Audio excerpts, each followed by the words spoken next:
Purchase your tracks today.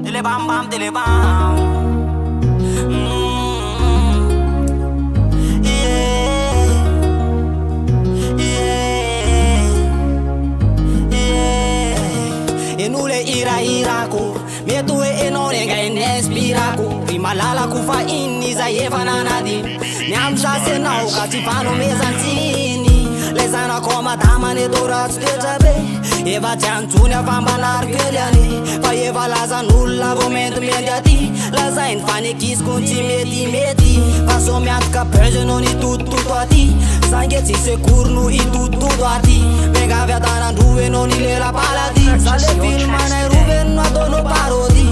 azo mena jiny aratotsy te iverina va efa leony tany azako tsy te anenina fa tsy afaka iverenana namamy azany talo tsika tsisy biby ka iverina aminalo la zany akafe ne tsika romoy efa tsy tafy alelo miala tony ety fa zany e madama efa tsy any la zany akafe ne tsika romoy efa tsy tafy alelo miala tony ety fa zany e madama efa tsy any fa inan'amboly ilaivanao ay fa teny efa leo be le vavanao za aiko fa tsy tiny avanao za kandana mandeha mamengavy anao ay fa alika no verina amina lohane za tsy verina am fitiavana voalohane fa petsy efa mivady ty tsy averiko itsony za efa tante tsy veriny itsony tsy afaka ny amerina ze vita taloha zao a efa nazy fa andriany taloha vo mitsepitsepy ety tsy maintsy hoaniko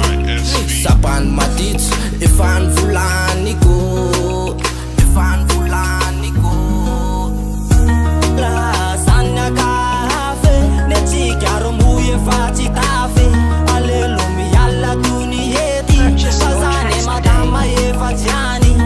la zany akafe ne tsika romoy efa tsy tafy alelo miala tony ety fa zany e madama efa tsy any veloma aiky zako lalala ipasina aiky stako o malala aleo mivatatara de manova afindray tsy afaky iverenana ilalo afindray ekeko fa hoe tsara enao za temba akavy raha ilalao anao angamba de mbola mai fa leko lay vavalo finy defa ampy aiko fa hoe tsara enao fa imampitala zany akafe ne tsika romoy efa tsy tafy alelo miala tony ety fa zany e madama efa tsy